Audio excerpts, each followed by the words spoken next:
Shalom, puji Tuhan. Hari ini kita akan kembali sharing lagi kebenaran firman Tuhan. Hari ini kita akan belajar dari Yohanes 9. Jadi ini masih dalam series firman Tuhan, sharing kitab Yohanes. Dan sekarang kita sudah sampai pada Yohanes 9, jadi kita baca pasal demi pasal ya. Di YouTube Andre Thomas TV, jadi akan disiarkan di live di TikTok, dan nanti recordingnya, rekamannya akan ditayangkan di YouTube Andre Thomas TV.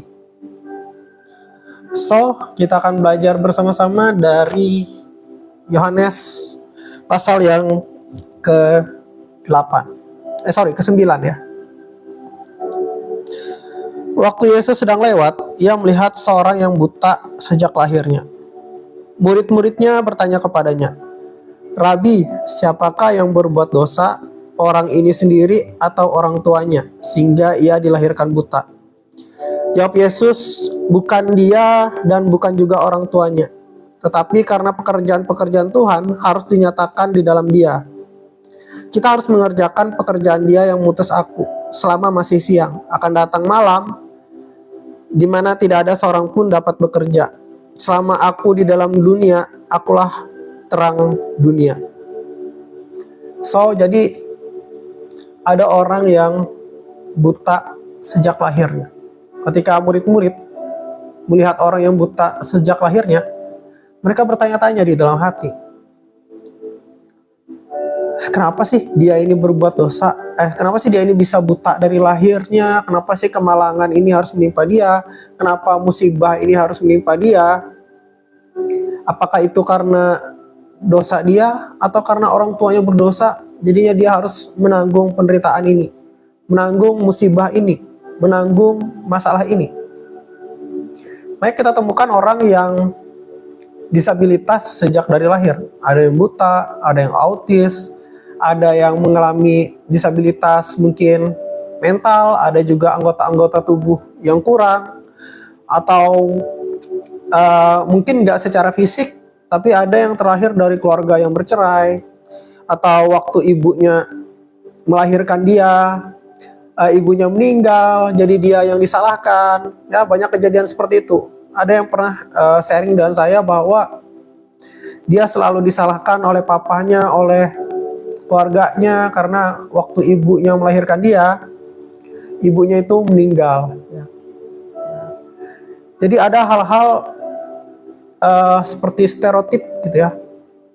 Ketika kita mengalami suatu musibah atau hal-hal yang tidak diinginkan, hal-hal yang tidak diharapkan, dan muncul stereotip di pikiran orang-orang, kenapa dia harus mengalami musibah ini? Apakah karena dia berbuat dosa atau orang tuanya yang berbuat dosa? Kenapa harus terjadi hal seperti ini gitu ya? Nah, atau misalnya kalau kita melihat di suatu daerah ada musibah, gempa bumi, atau kecelakaan. Halo Uha, halo Ega. Ada kecelakaan gitu ya.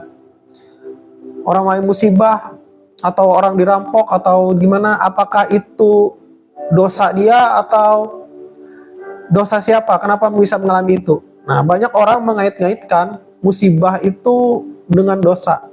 Banyak orang mengait-ngaitkan pengalaman hidup yang buruk, hidup yang gak enak, itu banyak dikaitkan dengan dosa. Padahal kalau orang mengalami musibah, kecelakaan, atau suatu hal yang buruk lainnya, bukan berarti dia karena dia berdosa atau orang tuanya berdosa ya. Jangan punya stereotip seperti itu, yang berpikir bahwa kalau hal buruk itu pasti disebabkan oleh dosa. Nah, pandangan seperti ini bukan hal baru. Di dalam Alkitab, di zaman Tuhan Yesus dulu, orang-orang juga punya stereotip yang salah seperti itu. Apa jawaban Tuhan Yesus atau tanggapan Tuhan Yesus mengenai hal-hal tersebut? Ya. Tuhan Yesus bilang, bukan dia dan bukan juga orang tuanya. So, jadi kalau orang mengalami musibah, masalah, jangan selalu dikaitkan itu karena dosa ya. Dalam kasus ini, dalam case yang satu ini, orang yang buta sejak lahirnya, itu bukan karena dia, bukan juga karena orang tuanya. Nah, jadi firman Tuhan hari ini di Alkitab hari ini, di Yohanes pasal 9 hari ini, kita belajar bahwa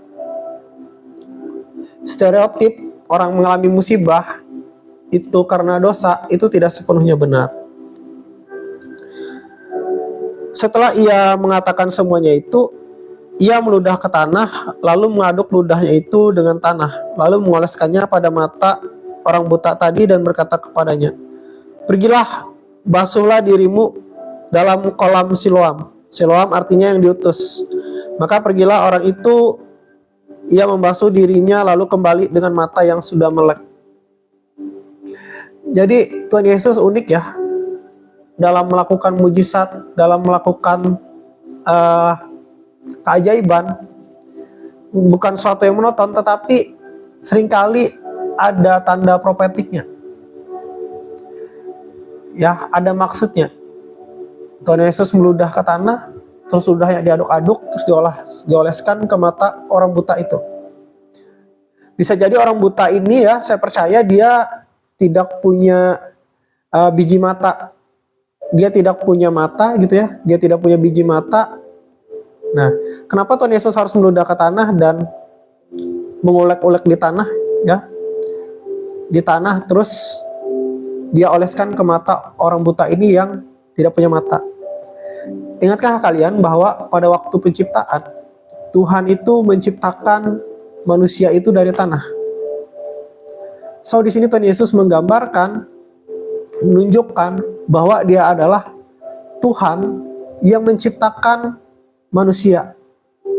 Dia Tuhan yang menciptakan manusia. Jadi dia bukan cuma manusia, tapi dia Tuhan yang menciptakan manusia. Tangan yang sama yang menciptakan Adam, menciptakan manusia, tangan yang sama juga yang mengaduk di tanah dan dia buat apa yang mata yang sebelumnya tidak ada menjadi ada. Dia menciptakan mata. Jadi ini mujizat penciptaan ya. Dia menciptakan mata, dan ketika orang buta itu buka matanya, matanya sudah melek. Itu tanda profetik ya. Itu tanda profetik dari Tuhan. Makanya Tuhan Yesus itu dia meludah terus mengoleskan di tanah. Itu tanda profetik menggambarkan bahwa dia adalah Tuhan pencipta. Gak cuma bisa menyembuhkan manusia, dia Tuhan pencipta. Lalu juga di sini Tuhan Yesus juga mengutus dia untuk membasuh dirinya di kolam Siloam. Siloam itu artinya yang diutus. Artinya apa? Artinya Tuhan Yesus mau memakai orang yang buta sejak lahirnya ini menjadi alatnya untuk menjadi saksinya. Kalau kita lihat sebelumnya ya, di ayat sebelumnya dikatakan, Tuhan Yesus bilang, bukan dia, bukan juga orang tuanya, tetapi karena pekerjaan-pekerjaan Tuhan harus dinyatakan di dalam dia. Jadi Tuhan Yesus mengatakan pekerjaan Tuhan itu harus dinyatakan melalui orang yang buta sejak lahirnya ini. Dan untuk itulah juga Tuhan Yesus melakukan tindakan profetik, yaitu menyuruh dia membasuh dirinya di kolam Siloam, yang artinya diutus. Dia diutus oleh Tuhan karena nanti orang buta ini yang akan bersaksi tentang Yesus, yang akan dipakai Tuhan Yesus untuk menyatakan kemuliaan Tuhan. Nah, tetapi tetangga-tetangganya dan mereka yang dahulu mengenalnya sebagai pengemis berkata, bukankah dia ini yang selalu mengemis? Ada yang berkata, benar, dialah ini. Ada pula yang berkata, bukan, tetapi dia serupa dengan dia. Orang itu sendiri berkata, benar, akulah itu. Kata mereka kepadanya, bagaimana matamu menjadi melek? Menarik ya. Karena mujizat yang begitu luar biasa, dari buta mungkin gak punya mata gitu ya, tiba-tiba bisa melihat ada mata gitu ya. Orang jadi bingung, bukankah dia ini pengemis yang ini? Bukan, mungkin orang yang mirip aja gitu ya. Oleh saking gak masuk akal pikiran manusia, kalau Tuhan sudah bekerja itu gak masuk akal pikiran manusia. Kalau Tuhan melakukan mujizat itu sudah gak masuk akal pikiran manusia. Yang tidak mungkin itu menjadi mungkin. Makanya orang bisa terheran-heran. Terus mereka bertanya, bagaimana matamu menjadi melek? Jawabnya, atau bagaimana matamu bisa menjadi sembuh, jadi bisa melihat gitu ya. Kamu yang matanya mungkin tertutup terus, mungkin oleh nggak ada bola matanya, tiba-tiba melek ada matanya gitu ya. Orang-orang bingung, bagaimana bisa gitu ya. Terus dia jawab, orang yang disebut Yesus itu mengaduk tanah, mengoleskannya pada mataku dan berkata kepadaku, pergilah ke Siloam dan basuhlah dirimu. Lalu aku pergi dan setelah itu aku membasuh diriku. Aku langsung dapat melihat. Nah, jadi dia jelaskan ya, Yesus ini dia meludah ke tanah, dia ngaduk-ngaduk tanah itu, terus dia oleskan di mataku, lalu disuruh aku membasuh diriku ke kolam Siloam. Dan di situ aku bisa melihat. Jadi secara tidak langsung dia bersaksi bahwa Yesus ya menyembuhkan dia, Tuhan yang adalah pencipta, dia yang menciptakan Adam dari tanah. Tangan yang sama ini juga ya, yang mengoles, meludah ke tanah, mengoles tanah itu, lalu dia oleskan ke mata orang buta ini, sehingga ada mata baru di mata orang buta itu. Dari yang tidak ada mata jadi ada mata, yaitu Tuhan yang sama yang menciptakan Adam, dia juga yang menciptakan mata untuk orang yang buta sejak lahirnya ini. Bayangkan orang nggak ada mata gitu ya. Saya percaya di sini orangnya ini nggak ada mata ya.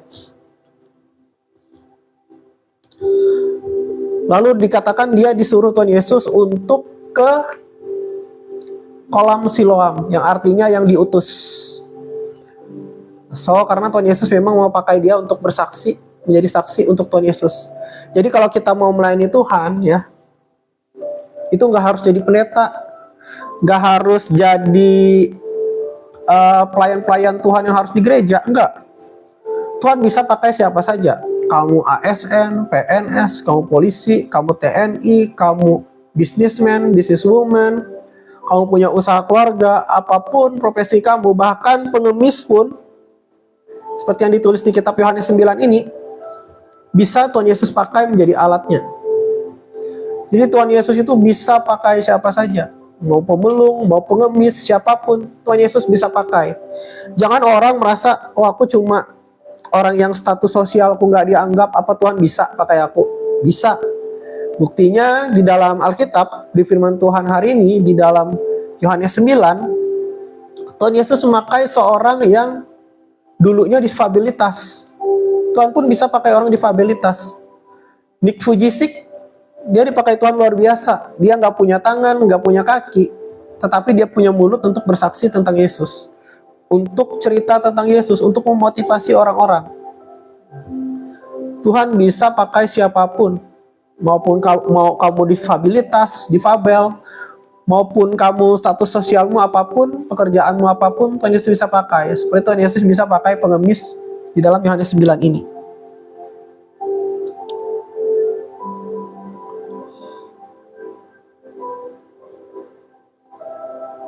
Maka kata sebagian orang-orang Farisi itu, orang ini tidak datang dari Tuhan, sebab ia tidak memelihara hari Sabat. Sebagian pula berkata, bagaimanakah seorang berdosa dapat membuat mujizat yang demikian? Maka timbullah pertentangan di antara mereka. Ya.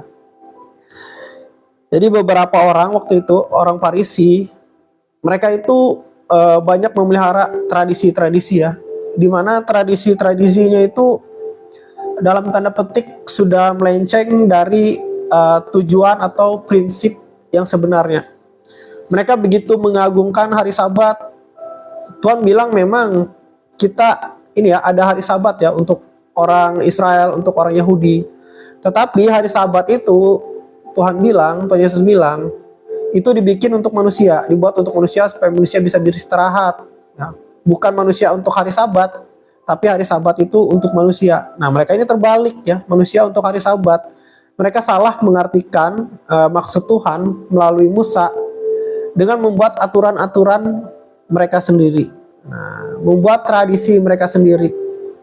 Banyak terjadi sekarang, orang-orang sudah melenceng gitu ya, dari yang seharusnya ketika pengajaran Tuhan itu sudah menjadi agama atau liturgi yang mana itu sifatnya bukan ke prinsip utamanya lagi, bahkan sudah melenceng. Nah, so teman-teman, jangan sampai tradisi ini malah membuat kita menjauh dari Tuhan. Ada yang mungkin yang contoh misalnya kalau berdoa harus lipat tangan, harus tutup mata, padahal kita berdoa dengan Tuhan nggak harus seperti itu. Ya. Lalu juga misalnya kayak CD itu bagus ya, Sebelum nikah harus CD, itu bagus. Cuma kadang-kadang beberapa tradisi itu bisa sedikit melenceng juga gitu ya. Apalagi misalnya menurut saya pribadi ya, misalnya kalau masih kecil dosanya ditanggung orang tua, itu nggak ada ditulis di Alkitab ya. Setiap orang menanggung dosanya masing-masing. Nah, seperti itu ya. Nah,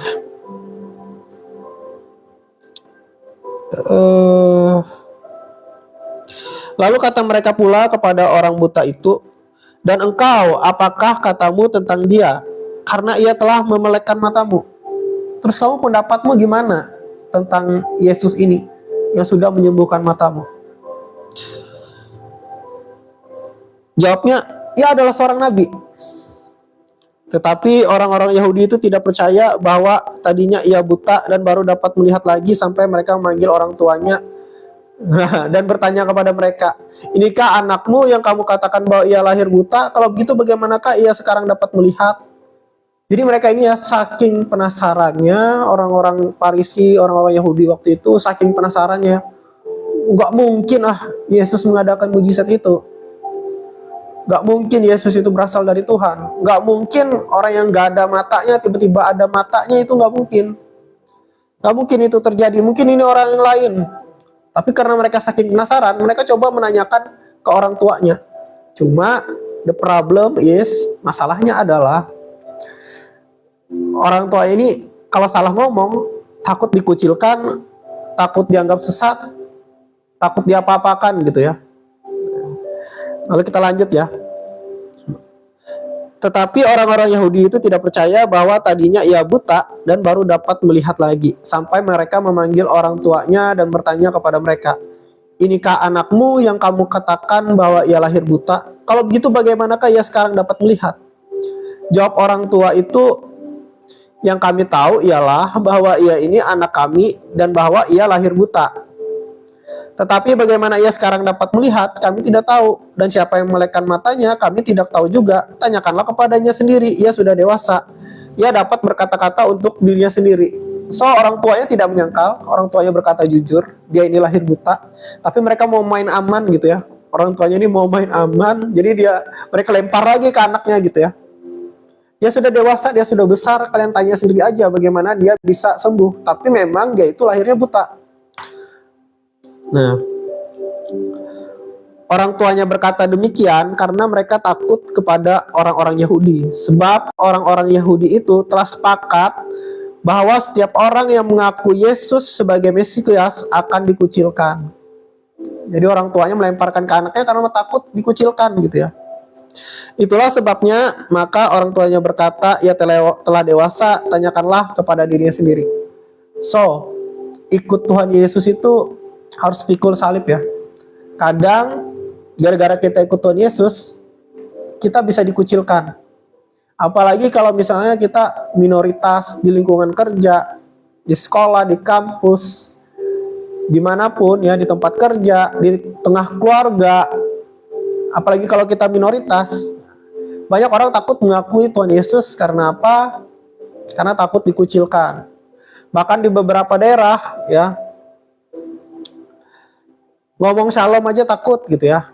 Berdoa harus sembunyi-sembunyi karena nggak enak gitu ya. Di rumah makan nggak enak berdoa. Oke, banyak yang bahkan pakai istilah-istilah agama lain dalam ngomong gitu ya.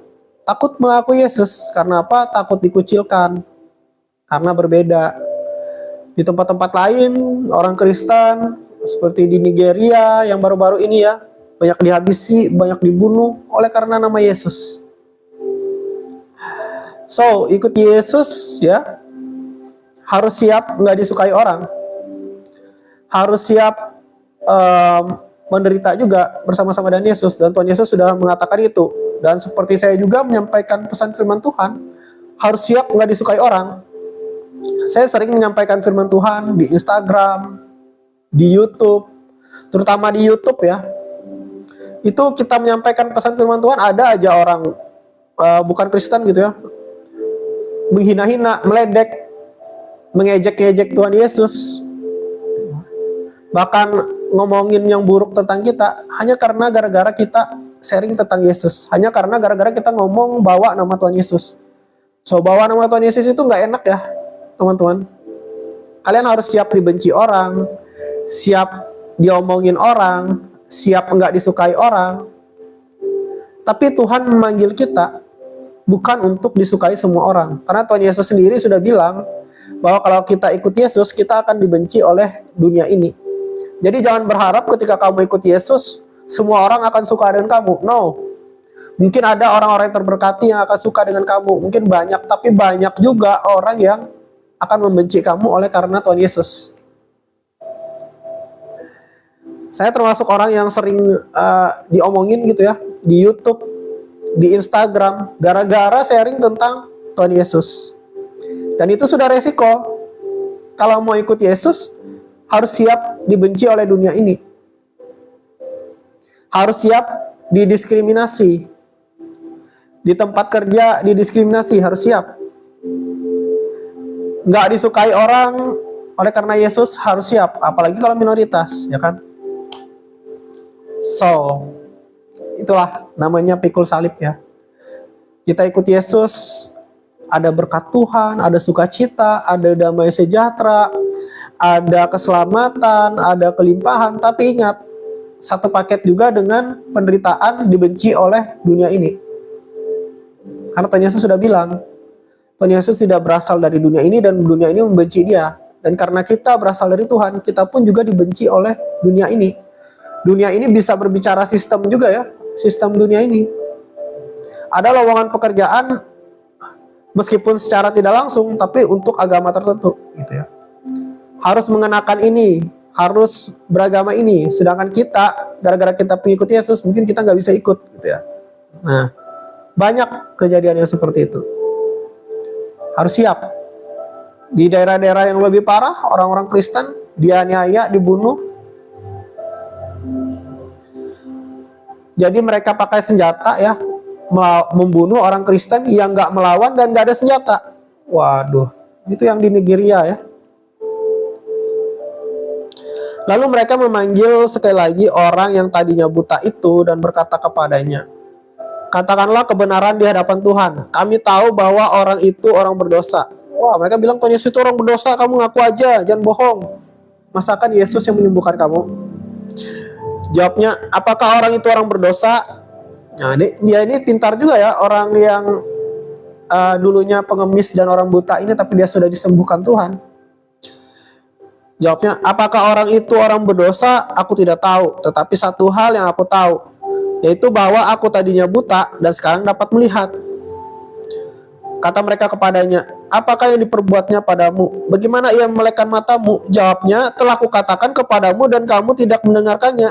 Mengapa kamu hendak mendengarkannya lagi? Barangkali kamu mau menjadi muridnya juga. So, menarik sekali ya jawaban orang buta ini ya.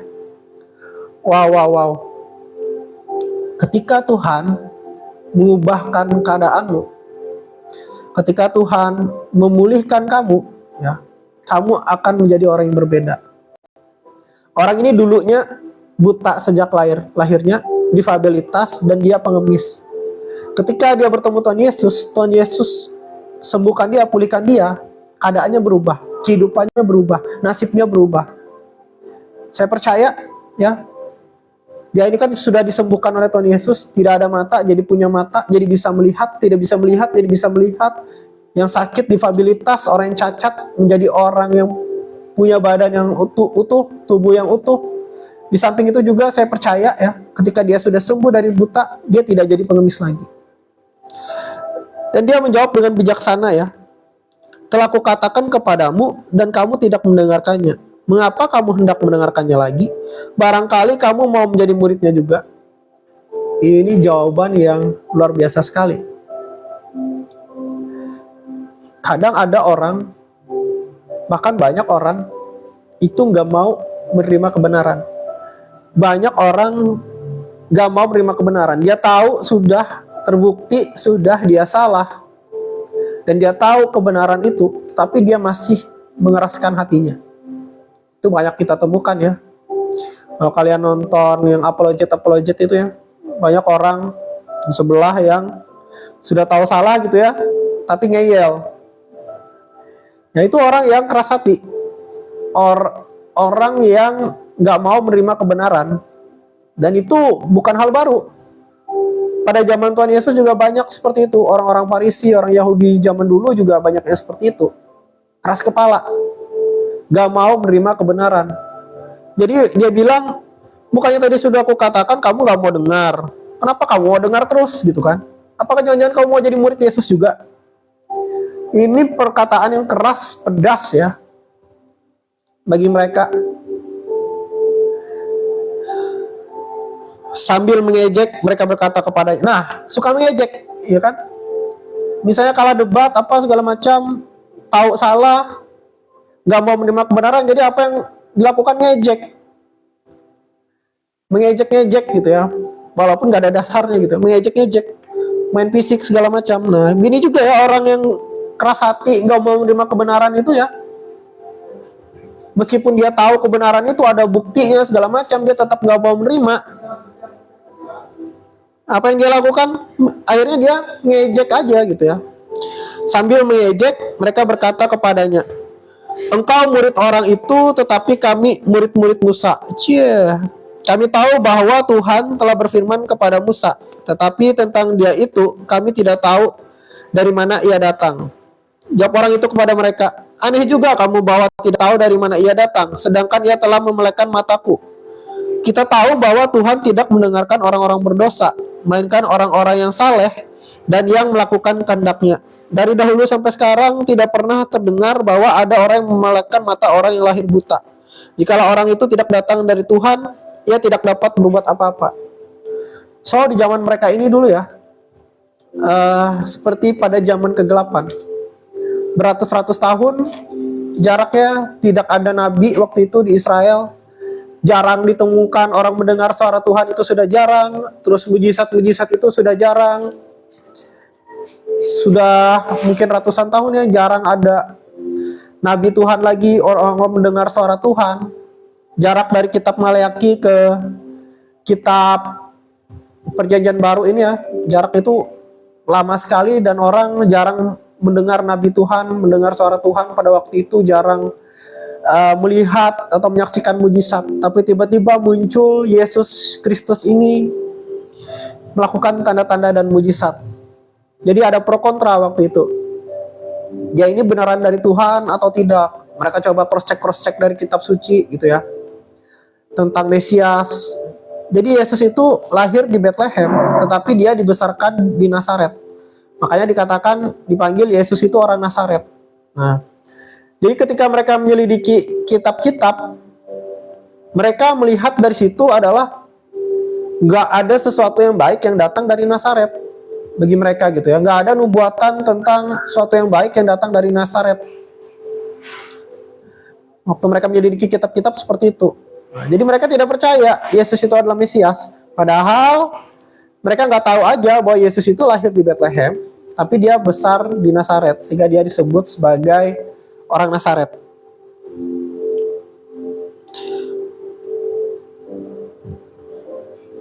Jawab mereka, engkau ini lahir sama sekali dalam dosa, dan engkau hendak mengajar kami. Lalu mereka mengusir dia keluar. Ini ya, kalah debat, nggak mau mendengar, nggak mau menerima, akhirnya apa? Mengejek ya.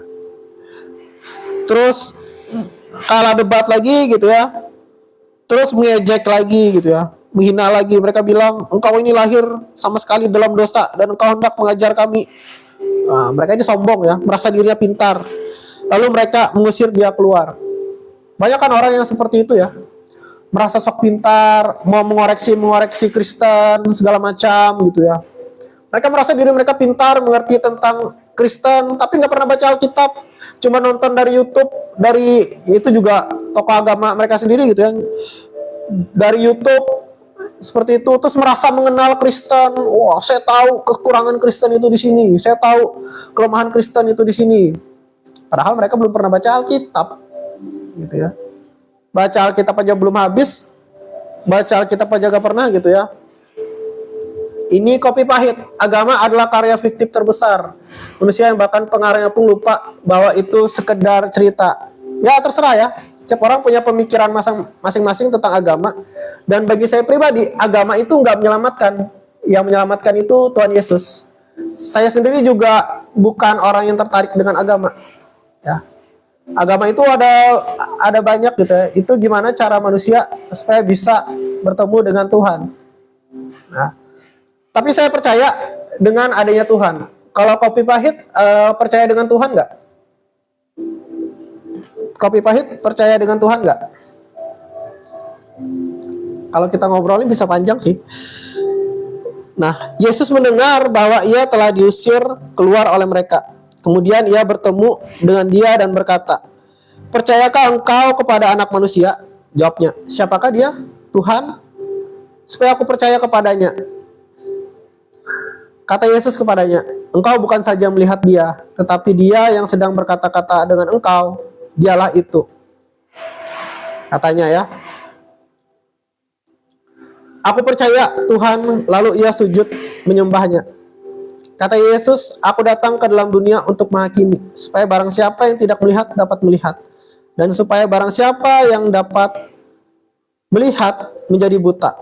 Kata-kata itu didengar oleh beberapa orang Farisi yang berada di situ, dan mereka berkata kepadanya, "Apakah itu berarti bahwa kami juga buta?" Jawab Yesus kepada mereka, "Sekiranya kamu buta, kamu tidak berdosa. Tetapi karena kamu berkata, kami melihat, maka tetaplah dosamu." So, jadi ada orang di dunia ini yang dibutakan oleh dunia, dibutakan oleh sistem. Ya, Kopi Pahit. Saya punya akal jadi percaya logika. Yes. Tapi gini ya, kita sebagai manusia, kita nggak bisa memahami Tuhan yang adalah pencipta kita.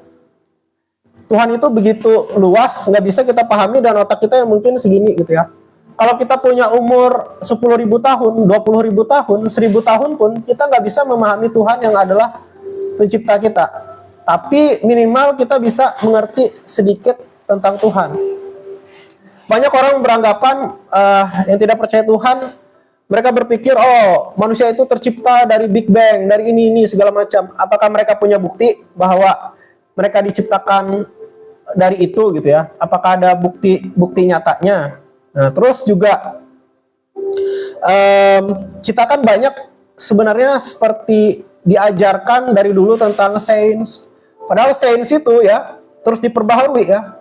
Saya pernah belajar sedikit, baca-baca, nonton dokumenter tentang apa ya, kuantum gitu ya. Dan ternyata bertentangan dengan hukum fisika yang sebelumnya. Para ilmuwan pun banyak yang saling menentangkan tentang hukum-hukum gitu ya. Kayaknya hukum fisika yang kita pelajari di sekolah dulu ada yang salah deh, yang benar yang ini. Jadi seperti diperbaharui terus, bukan kebenaran yang pasti. Ya. Bukan kebenaran yang pasti. Dan kalau kita berbicara tentang fisik itu sesuatu yang bisa ditangkap oleh indera kita ini ya. Penglihatan kita, indera perasa kita, ya, pendengaran kita, penciuman kita, itu yang namanya fisik ya. Tapi dalam dunia ini ada hal-hal yang bukan sekedar fisik, hal-hal yang sifatnya spiritual, hal-hal yang di luar waktu kronos, yaitu kekekalan, dimensi yang lain ya. Nah, itu ada hal-hal yang seperti itu. Dan itu nggak bisa kamu buktikan di laboratorium. Karena sifatnya bukan fisik. Benda-benda di laboratorium itu sifatnya fisik. Tapi hal-hal yang spiritual, itu nggak bisa kamu buktikan, kamu tes di laboratorium, itu nggak bisa. Sedangkan pengetahuan kita, sistem kita di dunia ini, pengetahuan manusia sampai sekarang ini, masih berkecimpung di hal-hal yang fisik. Ya. Nah, jadi nggak bakal ketemu tuh yang fisik dengan yang spiritual. Kalau kamu mau memahami Tuhan, Tuhan itu bukan zat, bukan fisik, tapi Tuhan itu roh. Kamu nggak bisa memahami dia dengan hal-hal yang dunia ini. Jadi kalau orang merasa dirinya cukup pintar untuk memahami Tuhan, itu sebenarnya orang yang sombong aja, yang merasa dirinya pintar aja gitu ya. Kamu sampai kapanpun nggak bisa mengerti Tuhan. Tapi paling nggak kita bisa mengerti sedikit tentang Tuhan, dan itu sudah cukup buat kita. Dan saya orang yang percaya hal yang spiritual, karena saya sering mengalami. Kalau orang mungkin di perkotaan ya, nggak pernah mengalami hal-hal yang mistis, hal-hal yang aneh yang nggak masuk akal, nggak masuk logika. Pemikirannya cuma sebatas logika, hukum fisika, cuma sampai segitu aja pengetahuannya. Tapi dia tidak punya pengetahuan yang spiritual, yang tidak bisa dimengerti, yang belum pernah dipelajari di fisika, belum pernah dipelajari di sekolah. Menarik ya. Kalau kamu ke pedalaman-pedalaman di Kalimantan, hal-hal yang mistis itu banyak terjadi gitu ya. Bahkan saya pernah mengalami mujizat Tuhan. Saya dulu waktu saya masih SMP, saya percaya Tuhan ya. Dulu saya pernah meragukan Tuhan, pernah. Tetapi ketika saya punya pengalaman dengan Tuhan, mengalami mujizat Tuhan langsung, nah di situ saya percaya ke Tuhan. Saya sharing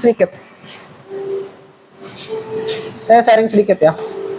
Nah, dulu saya punya sakit kutil di kaki saya sebelah kanan sini. Tempat saya lagi hujan, semoga suara saya kedengaran. Nah, di kutil di kaki saya sebelah sini. Dari satu kutil terus bertambah sampai waktu itu saya hitung ada 32 kutil. Itu rasanya waktu saya masih SMP ya, waktu masih remaja. Terus saya percaya ya, di gereja saya sesuai dengan ajaran Alkitab di dalam kitab Yakobus, kalau ada bagian tubuhmu yang sakit, oleskan dengan minyak, doakan di dalam nama Yesus dan kamu akan sembuh. Saya percaya itu. Saya doakan, saya oleskan dalam nama Tuhan Yesus, sembuh. Saya lihat masih ada kutilnya 32. Tapi saya terus doakan setiap hari.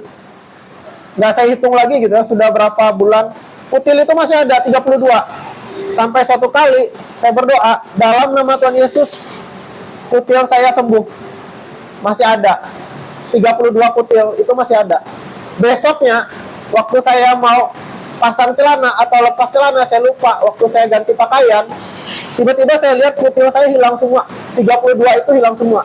Nah, itu nggak bisa dijelaskan secara logika ya. Itu hal yang spiritual. Itu hal yang spiritual yang nggak bisa dijelaskan secara logika. Dan banyak lagi pengalaman-pengalaman yang lain.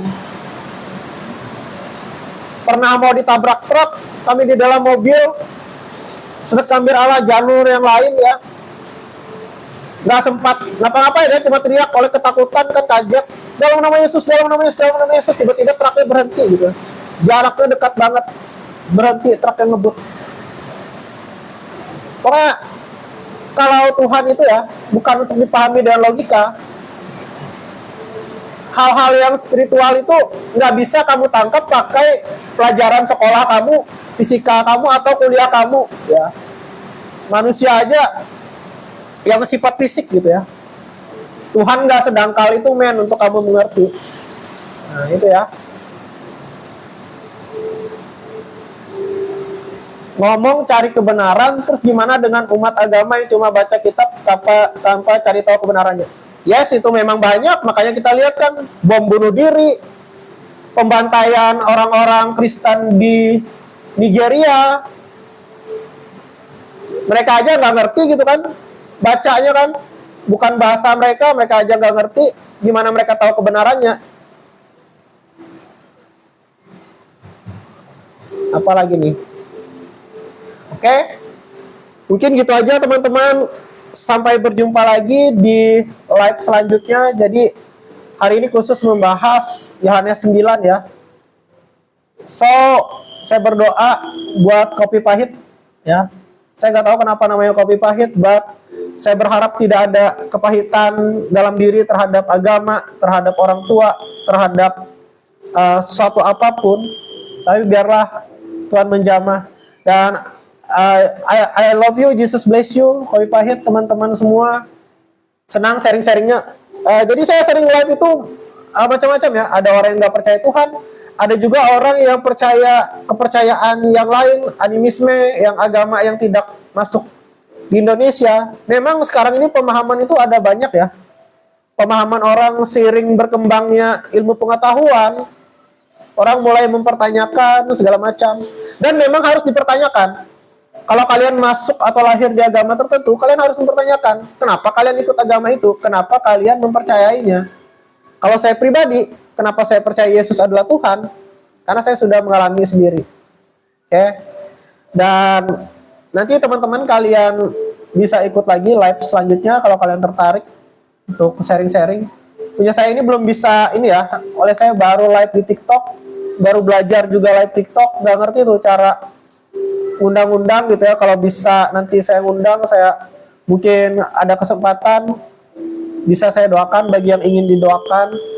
Dan mungkin sekian dulu untuk belajar Alkitab dari Yohanes 9 hari ini. Dan bagi teman-teman yang ingin menonton pasal-pasal sebelumnya atau mau menyaksikan lagi, bisa nonton nanti rekamannya di YouTube Andre Thomas TV. Dan teman-teman juga kalau ingin mengikuti live selanjutnya juga bisa follow Instagram ini, meskipun ini sebenarnya TikTok untuk jualan ya. Tapi kalau live-nya saya pakai untuk sharing firman Tuhan. Oke, terima kasih teman-teman semua. See you again, bye.